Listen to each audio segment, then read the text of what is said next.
Hello, this is MemeAnalysis, and today we're going to be talking about I Am a Surgeon, a clip from a TV show that has become very popular in the memes. It is a guy getting really upset, repeating I am a surgeon, and another guy who is stone-faced, and the show itself really doesn't matter. We don't even need to talk about it, because what is significant is that it is the embodiment of a meme. All of the context is irrelevant because we are given a physical embodiment of a popular meme. The Wojak, the crying, screaming Wojak, and the stoic Chad. But what does this meme, which is very simple, tell us about media itself? I think that it tells us that TikTok and the commodification of clips is the most important element of entertainment today. Today, films, songs, art, they are all made with virality in mind, at least the big work. Studios and industries now realize that the only way to make money and to make their failing industries succeed is through tricking children whose attention spans have been so drastically reduced by media and social media like TikTok that we need to make clips. We need to make clippable media. Every song today is written with the intention of it becoming a TikTok sound. Every film must have meme moments. It must have memetic moments or it fails. This is the real crux of the situation, is that larger form, complex media is not memetically viral. It is not easy to make memes out of complex situations. Because these are primordial forms, very, very simple memes like the crying and screaming person and the stoic person. These are like masks. These are like the masks of Greek tragedy. These are the most basic emotions.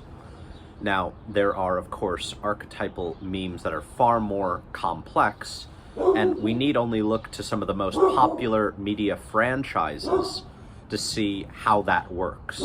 You look to Star Wars or DC or Marvel, and you're given a pantheon, or you are given a myth, an entire myth, rather than the simple emotional dynamics at play in a very, very small situation. They were able to get popular by embodying archetypes that are far, far larger. And this is, in fact, the nature of all successful media. It is a matter of embodying what is unconscious, of providing a vessel for our unconscious struggles and dynamics. Now, why are we regressing? Why are we no longer capable of making media that embodies these complex dynamics? Why do we only have media that gives us the most basic emotional memes? Because it's very, very difficult to make complex media. And these industries know that. They know that it's easier to make something that, oh look, it's a funny situation, I'm gonna click on it. This is sad. But it's okay. I think that we can understand it and contextualize its purpose by looking back on Greek tragedy, on the very origins of performance and narrative storytelling that preceded film. In Greek tragedies, what would often happen is that you would have, it's a very, very horrible story. The people are weeping, it's expected. It's what Aristotle calls catharsis. We go to see these tragedies for the purpose of catharsis. We experience the tragedy. We experience the misery and the horror for that purpose of catharsis. Now, the more primal feelings, the masks themselves, are merely components of these larger dynamics. Of course, Darth Vader is wearing the mask. Luke Skywalker is, he's a human, but he's wearing the mask of the hero, of the sun, and so on. But it's not the subject. The subject is not the mask itself. The subject is the dynamic between the mask wearers. Now, we look to the tragedy, and then we look right before it, and right after it, and sometimes right in the middle of it. We have Satyr Plays. We have bawdy, raucous comedies, where they're farting, and they're having sex, and they're playing jokes, and laughing, and dancing. And this is the, we also need to experience these very simple feelings. We do need I am a surgeon. We do need the yes Chad and the Wojak screaming. It just doesn't need to be the subject of the entire piece of media. And I think in this aeon, in this new technological time period that we're entering, we have to fight for complex media. We cannot allow the most base drives, which the internet rewards and makes viral, be the sole purpose of media. It cannot be the thing.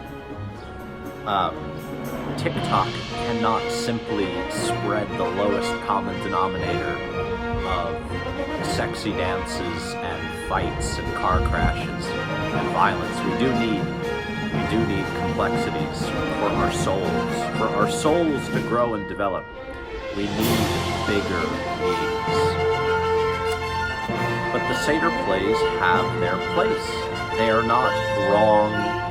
They are not even lesser than in its completion. They are simply a component of the full piece. They are a component, though, and they have to be recognized as such. Now, it brings me to the Arabian Nights and to fairy plays, like stories within stories, and the purpose of stories within stories. In Shakespeare, we often get a story within a story. We get the mousetrap in Hamlet, and there are several plays within plays in Midsummer Night's Dream. But in the Arabian Nights, it is the very subject of it. It's just endless stories within stories, endless recursion. And this is what some describe as intelligence, is the ability to consider alternative possibilities within a given narrative. And what I would imagine is that perhaps films, over time, will simply have intermissions of memetic Satyr Plays. That rather than making films with the purpose of making memes, that you simply have a slot, an allotted time for the meme to express itself, for the audience who, certainly having been psychically altered from past audiences, needs memes to be amused, and they need the Subway Surfers underneath. But it doesn't need to be the whole thing. It does not need to be the whole thing. It needs to be a component, and merely a component. Another question that this brings me to is the evolution, the personal evolution and elevation of one's memetic palette. How does one gain taste? One might argue that you're born with taste, and this is certainly the case for some, but I would imagine that there are people who know that they're not taking in what's good. It's like people who eat junk food, but they don't know how to order. They don't know how to find the good food. They don't know what to eat. They don't know what they like. And I think, in truth, and this gets to the real crux of the situation, is the past. We have to look to the past. We have to look beyond ourselves. Because let me say, in ourselves there is very little solution. The solutions that are within ourselves are distant. They are far away in time and in space. But to elevate our memetic palettes, we need to look to the past. I find this dynamic is that of the bow that Nietzsche describes, and that even the Taoists describe, the energy of a bow and arrow, of pulling back to reach farther ahead. So, what does that mean? What am I talking about? What I'm talking about is that modern artists, generally speaking, when they think about what inspires them, when they look for a goal, for a target, they're looking maybe only a few steps back, or only a very few steps ahead. You know, when a filmmaker says, man, I really love Tarantino, I really love Wes Anderson or Kevin Smith, or animators, I really love the cartoons that I watched growing up, I want to make a movie like Ghibli. What I can tell you is that none of those people were looking back on the recent past. That's not fully true. I'm sure maybe Kevin and Tarantino were looking back on the recent past of cinema. But it's very obvious with Miyazaki and Ghibli films that his inspirations are ancient Greeks, ancient Romans, which is why he makes better cartoons than pretty much anybody. We need to look to the ancient past to find the most primal, forceful, energetic archetypal dynamics that could possibly give us the energy to reach ahead into the future. If you are inspired by people who are even still alive, you are aiming too low, and you're not going to reach very far. You need to look to the ancient past to make media, to make an impression on the world that will last into the future. Nietzsche describes this as the arrows of longing, that in religious people, these arrows of longing go into the other world. Their hatred and their curiosities and doubts about the material world are so deep. It creates such a tension that their arrows of longing are launched so far beyond the material world. Or that people who suffer, who have traumas, this energy that is formed, it draws their bow back and it creates greater and greater longings, greater and greater trajectories for the arrows, for their will. This is good. This is the nature of it. This is how great art gets made. Great art gets made when huge internal struggles and distant inspirations and images and ideas inspire and create more tension. Art is a tension. It's a creation of trauma that allows for visions and dreams and music and all of it to reach ahead, to reach into other people's lives, to not remain in the small bubble in space and in time that we reside in now.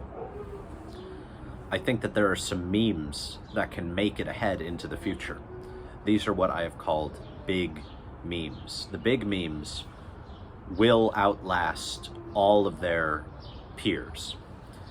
The big art, the art that embodies these fantastic memetic archetypal dynamics, will make it into the future. Even something like Star Wars, which has become, totally commodified and pop culturalized, blah, blah, blah, it will still make it into the future because it embodies archetypal dynamics so well.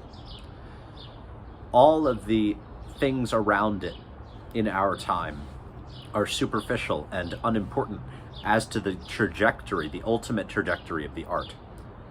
So, something like I Am a Surgeon is not necessarily to be condemned. It is to be put in its proper place, to add to the memetic components in great art. Even great art has time for Satyr Plays. One needs only look to Sophocles, Euripides, or Aeschylus. Believe it or not, they were masters of memes, and as we know, memes matter.